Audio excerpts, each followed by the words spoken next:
Well, we're barely a month from the start of the volleyball season here for Fresno State, but senior middle blocker Maci Murdock has had a busy summer already as far as the being part of the Mountain West Volleyball All-Stars. Talk about the trip you're just part of in the European Global Challenge.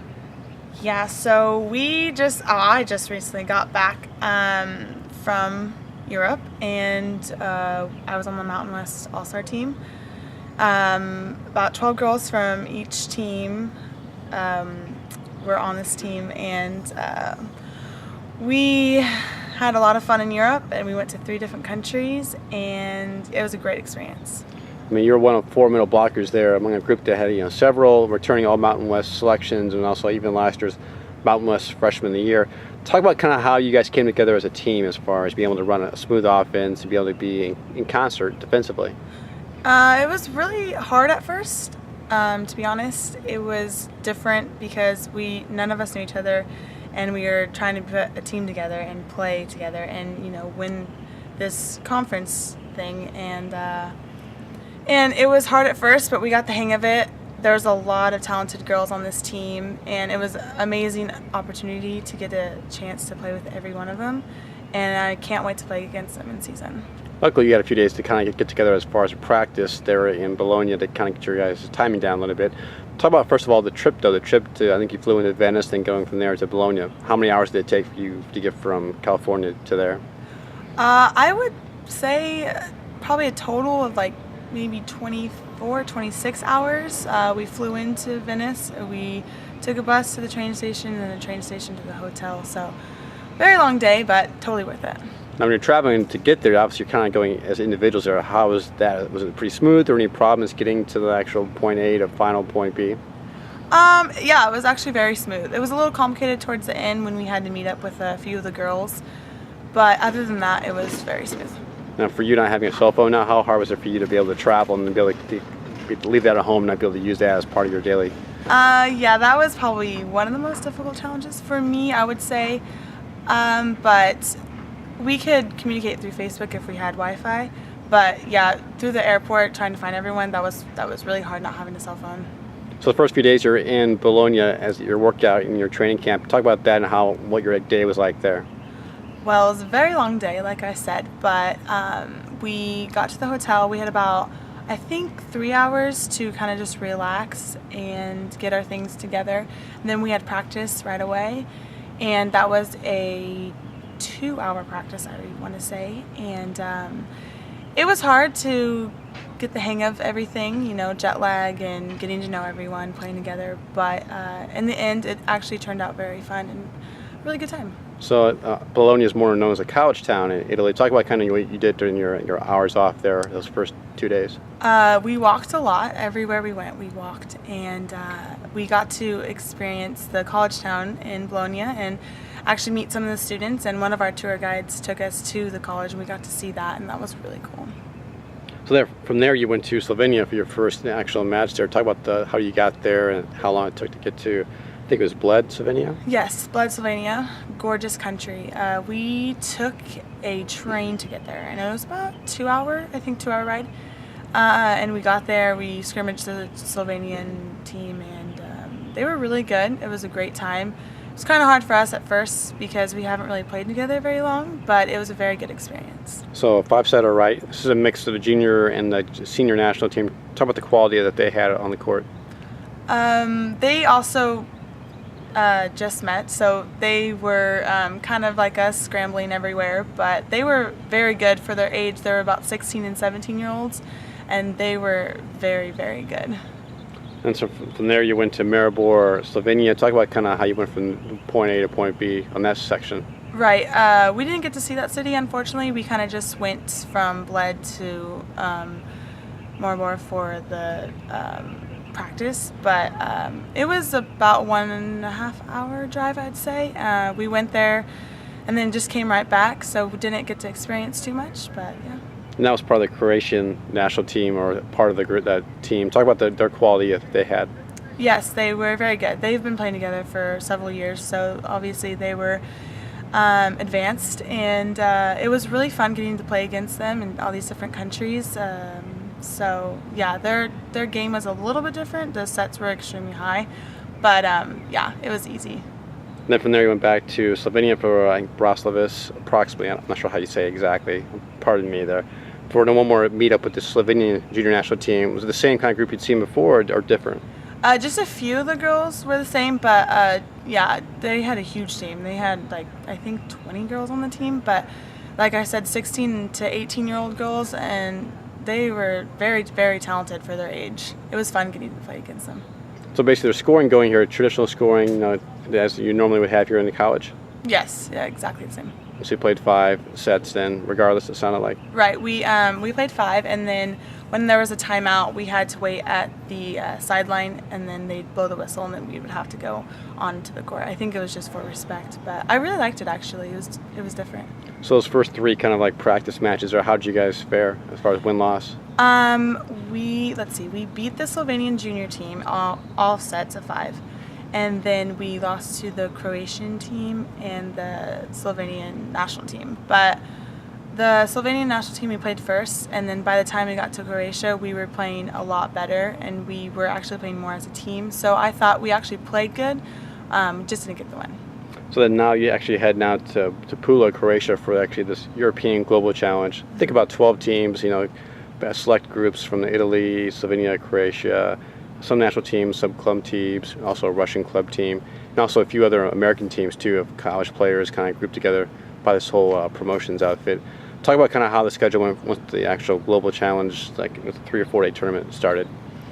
We played 2 games a day, and we didn't play any USA teams until the semifinals. We played them in the semifinals, and then so we played Russia first, and pretty sure we played Slovenia, and then the next day we had played Italy and the Slovenia junior team, I want to say, and then we were doing pretty good, so then we got into the semis, and that's when we played the USA team, and then we played the Slovenian team again, and then we had to play another USA team in order to get 3rd or 4th.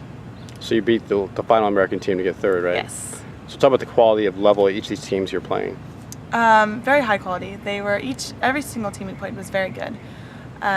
They are all different in different ways, and I think the most thing that stood out to me would probably be the setting. It was a lot higher. I think it was easier to read, but they had a really, really fast arm swing, so it was a little harder to block. But obviously it made all of us better blockers, so that was good. Anything else you notice as far as technique, whether it be the way people blocked, whether it be swing blocking, or whether they serve differently, different types versus what you see here in the U.S.? I don't think anything was that different besides the fact that they were not used to the fast sets, so we would run those a lot and we would do pretty good against them. But other than that, I don't think there was anything much different. So when they fed you, what kind of sets, or what kind of did you actually have typically? The slides, I would say, were pretty common. They didn't block those very well. Yeah. So was each team differently as far as the way they play, or was there some similarity between the Russian, the Slovenia, and the Croatian, and the Italians? There was actually a lot of similarities. I thought that their defense was very, very good. Their blocking and their defense was very good. But yeah, I would say they were all pretty similar in everything. So which match was your best one? I would say the last one, when we played the USA team for 3rd. I thought I did pretty good in that one. That's awesome. Do you have any idea? Do you have approximately 15 kills or what, or so many blocks? I'm not sure. Yeah, I know I did get a block with my face, so that was pretty cool. Yeah. Yeah. Was like a clean block, or was it kind of like a stuff block and with my face, and I got pretty excited. So that was very fun. When was the last time that happened to you in a match here at Fresno State? I don't remember. I don't think it has happened in a match. Maybe at practice, but I don't think in a match. Oh, wow. I would have gone pretty crazy. Cool. Any cool photos or video of it? Anybody on their cell phone? Oh, I hope so. I haven't seen any, but that would be pretty cool to see. So your parents had a chance to go on this trip too. Talk about how they enjoyed the trip, or was their trip a little bit different from yours? Yes, they actually got to see a little bit more of Italy. They went to Rome and Milan and Venice and Florence as well. They got to just go on vacation and see the country, and It was awesome for them. They were a little disappointed because they wanted to see us play in Croatia, but they didn't get the chance to. But I did meet up with them and stay an extra 2 days, so that was really fun. That's awesome. Talk about how you guys traveled between different sites in different countries. Was it by train or by van or? It was different every time. It was mostly train, but towards the end we traveled in van, and then the very last day we traveled in bus. And talk about the food now. What were your favorite things you ate? Let's see. I would probably say in Slovenia, I had this really good bean dish, I guess I could call it. It was very good. The texture and the taste is my favorite. And then as far as Italy, anything stand out? Well, their pizza, obviously. They're known for that. Their calzones were very good. Did you have any crazy things when you were there? Like any different types of meats or cheeses or? No, not really. They didn't have too much flavor in their things. It's pretty plain, but it was very good. The gelato was my favorite. Yeah. Favorite flavors? I would tend to go for the fruity ones, like raspberry or mango. Those were my favorite for sure. So let's go back to accommodations. Where did you guys typically stay on these different parts of your tour? Just in a bunch of different hotels. They were all different. They were all very, very small, though. I'm not used to it. Usually we get bigger beds here in the U.S., but the showers were also very small, but it was manageable. And then who was your roommate? She was from San Diego State, the libero, Alexa Seba. So now let's go back kind of some of the off-court things you did as far as each stop, whether it be in Serbia or Croatia or in Italy. Let's see.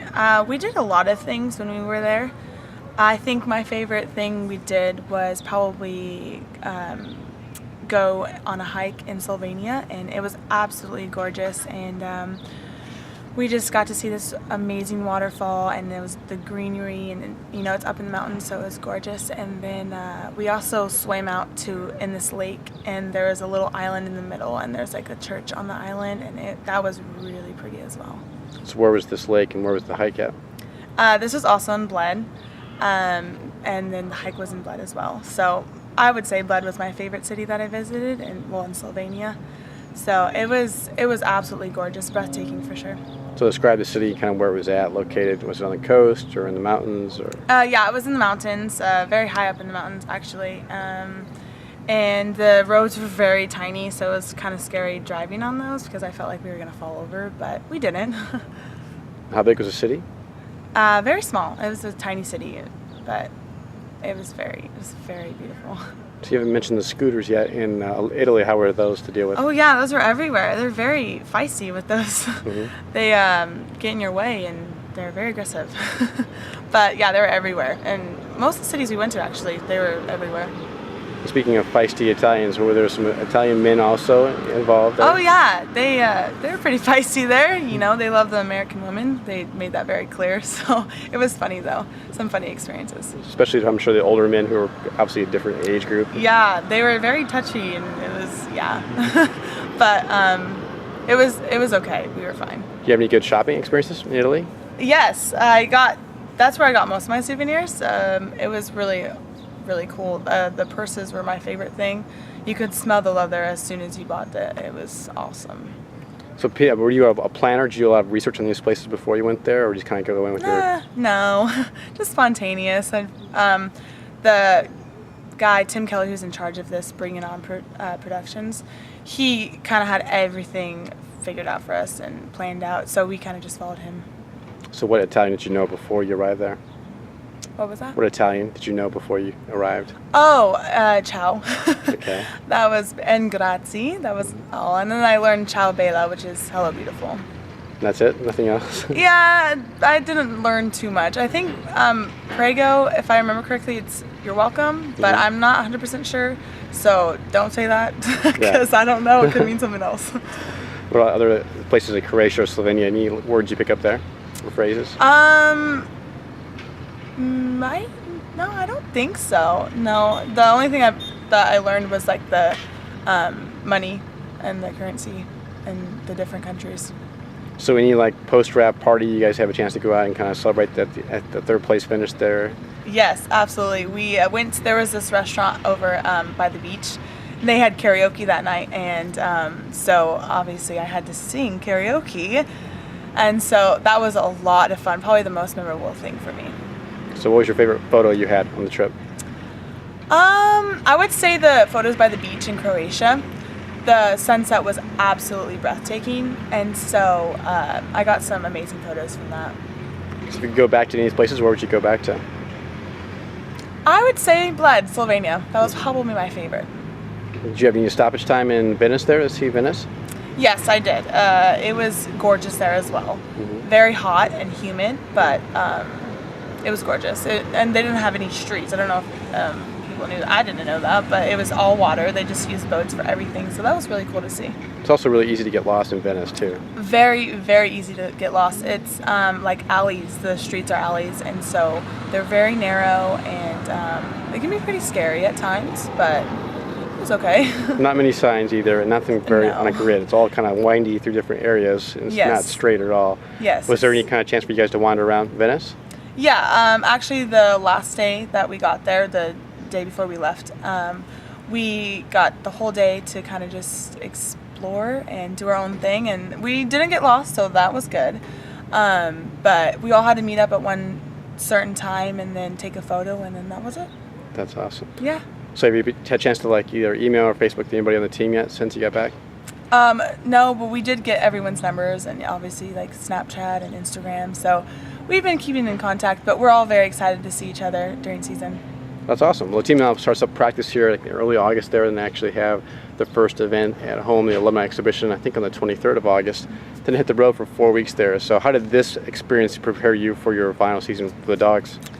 I think it prepared me in a lot of different ways. I think it helped me see people in a different way, I would say, and playing with new people. It helped me kind of get to know them in the player and out of the sport aspect, and I think it helped me with, I would say, playing wise, just getting a coach's different aspect of something, learning her ways and learning everyone's ways, and I think that helped me in the playing aspect, so yeah.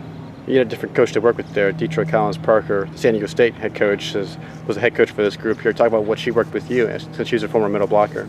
Right, she was an Olympian, a former Olympian as well, so that was awesome to just meet an Olympian. She was a middle blocker, so she helped with blocking a lot. It helped me see it in a different way, I think, and hopefully that works, so we'll see. That's awesome. We look forward to seeing you here on the court here at the Save Mart Center coming up here in barely a month here. So go Dogs. Go Dogs.